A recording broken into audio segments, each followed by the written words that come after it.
Papasukin mo ba ang politika? Hindi. Kung ulam ka, Binoy, ano ka? Steak. Kung hayop ka, ano ka? Leon. Kung sex or chocolates? Sex!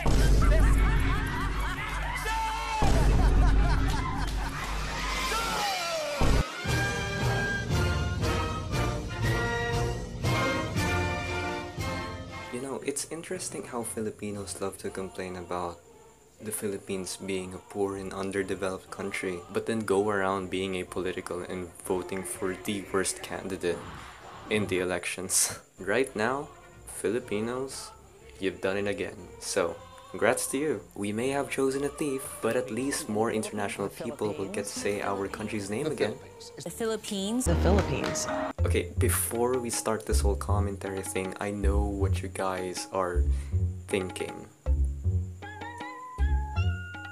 What the fuck? But don't worry, I just used that time to take a break and work on the newest announcement slash commentary slash new video that I'm doing, and it's currently accessible on Patreon right now, which you can go to in order to gain early access and a ton of other content, but more on that later.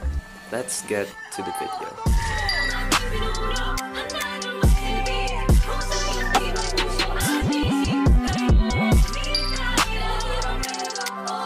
So if you want a gist on how the 2022 Philippine elections came about, it simply went like this. There's a lot of other presidential candidates, but we're only gonna be talking about two of them. One is a girl named Leni Robredo, who is an economics graduate at UP and passed the bar exam. In her whole political career, she has authored a bill to make government expenses and projects more transparent, authored a bill where more Filipinos can have, I guess, more participation when it comes to making policies, wrote the comprehensive anti-discrimination bill, not to be confused with the anti-discrimination bill or the Soji bill, or maybe you should be.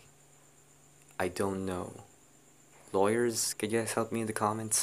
Co-authored an anti-political dynasty bill and pushed for a lot of other more policies that we will have no time to discuss when we go over them one by one. But to sum it up, she has the clearest political history out of all the candidates, as well as a clear receipt for what she's actually fighting for: transparency, democratic rights, and anti-corruption, which are all great things and needed and important things if we want to actually improve our country from what it is right now.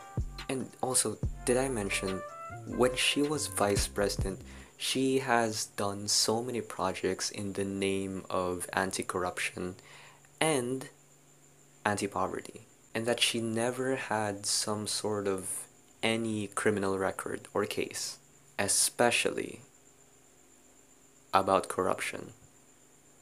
And speaking of corruption,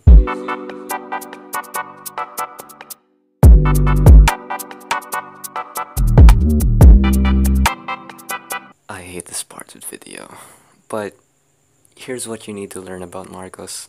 He's the son of the most authoritarian and corrupt leader in the history of the Philippines. He studied at Oxford, where he failed economics, he failed politics twice, and that made him ineligible to have a degree, even at least a diploma. He doesn't have that. And he lied about this as well. It became so bad that even Oxford themselves debunked the whole Marcos case. His political career was also very problematic. And yes, during Ferdinand Marcos's time, he was not a child. Let's speedrun his sussy work, shall we? He first became vice governor of Ilocos Norte in 1980 to 1983. And through that, there were already 2 cases of extrajudicial killings. He was appointed as chairman of the PhilComsat board, which gave him 5 million pesos, adjusted to inflation by the way, per month, even though reportedly he actually did nothing. He was also one of the key people that lavished in Ferdinand Marcos's ill-gotten wealth, which means that he is one of the responsible people regarding the case of ill-gotten wealth regarding Marcos. And let's take a close look and think about it for a second. That's our tax money.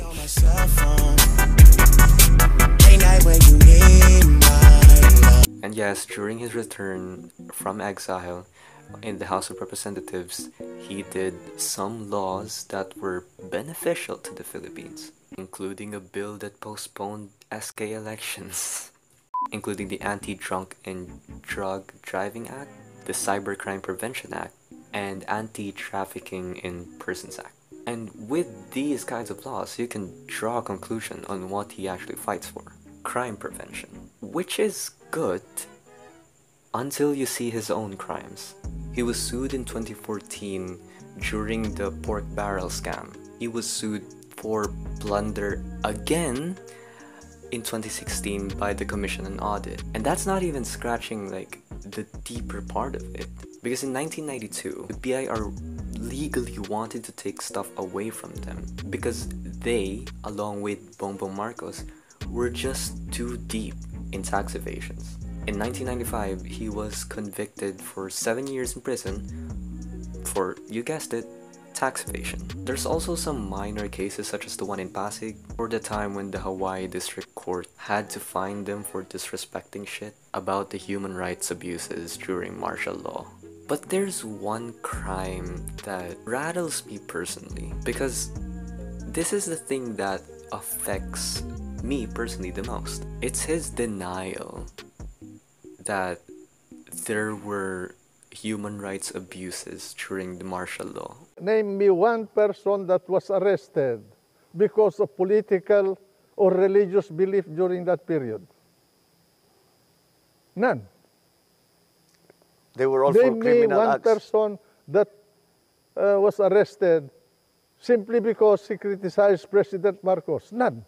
That, right there, would be the Filipino equivalent of us denying that the Holocaust happened, or that the Holodomor wasn't actually real, or that there were no man-made famines under Mao Zedong, and that nothing happened in 1989. These evidences, these cases, and his history all point to one caricature of him. He's a liar, he's a plunderer, and he's very corrupt. So, from the two people leading in the elections or leading in the polls, I think we can all agree on who is more fit to rule our country. Right? Well, shit.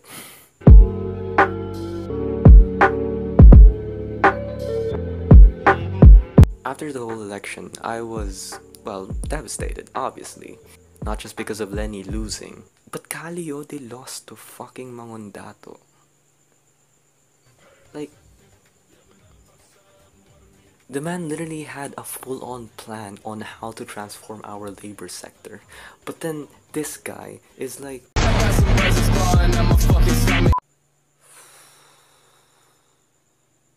after the election, there were a lot of protests going on, stating that the election was stolen or something. There were lots of reports of fraud or mishandling of ballots, or that there were a lot of ballots that were being ripped apart, or many had been, not really counted, or that there were different glitches or bots or something like that. Personally,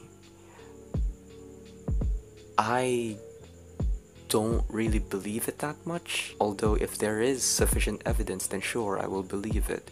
But right now, I really don't believe it right now. Just for the fact that there hasn't been any sort of internal investigation going around this, as well as proper and concrete evidences from actual better sources rather than people on Twitter. And as a matter of fact, even third parties like the University of the Philippines Statistics Community or the PPCRV itself are the ones who are disproving or debunking these kinds of claims that the election was quote-unquote stolen. At this point, it just sounds like the people who are protesting are kind of sounding like Trump supporters to me when they lost the election during 2020. Because it's easy to believe that there's foul play when you're the one who lost. I doubt that those kinds of kakampings would go out there and protest the same way if Leni had won. Hell, I would even go further and say that if Leni did cheat and win, I don't even think that they would protest still. And I would think that some kakampings would just blindly justify or blindly defend Leni Robredo at that point. I think it's time to just accept the fact that majority of the Filipinos are dumb or ignorant. Being dumb is okay if you don't have a choice for it. Like if your whole life is just working on a factory or a farm and you don't have any source of education in terms of, like, for example, you don't have cable, you don't have like the nearest library because you don't have time and you don't have the money or any sort of resources to waste on that. But for the majority who can access Facebook and the internet, those who have time to take at least a quick glance on Wikipedia to just look at the history and achievements and platforms of the candidates that they're voting for, those people are the problem. Oh shit, Robin Padilla.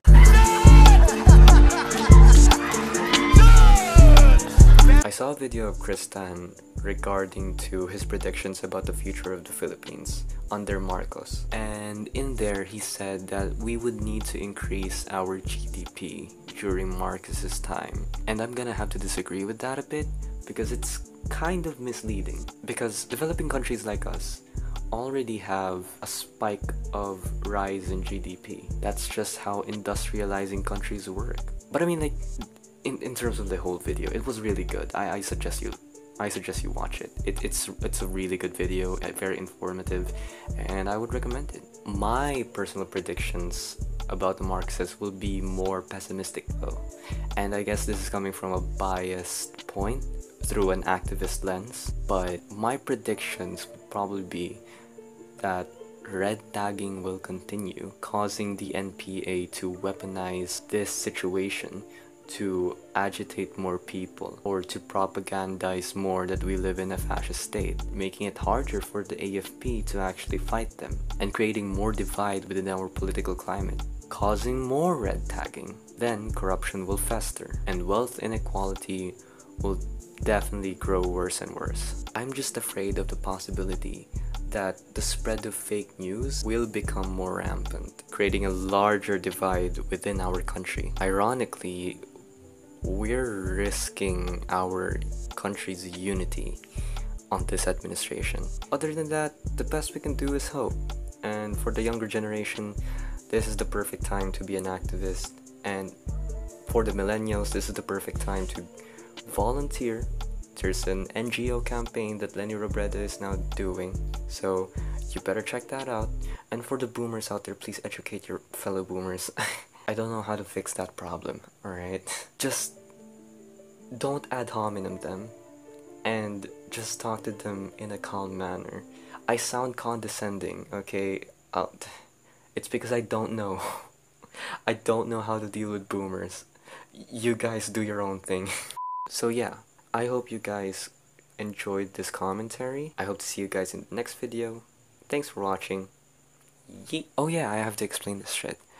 So, like I said before, I have a Patreon now, and the newest highly edited video or editorial commentary is out there right now for early access viewers. It's also one of the only incomes that I will have, especially now that I'm going to college, and it will definitely help me in making more videos like this in the future. So that's it for me today, and I'll see you guys very soon. Thank you for watching. Yeet!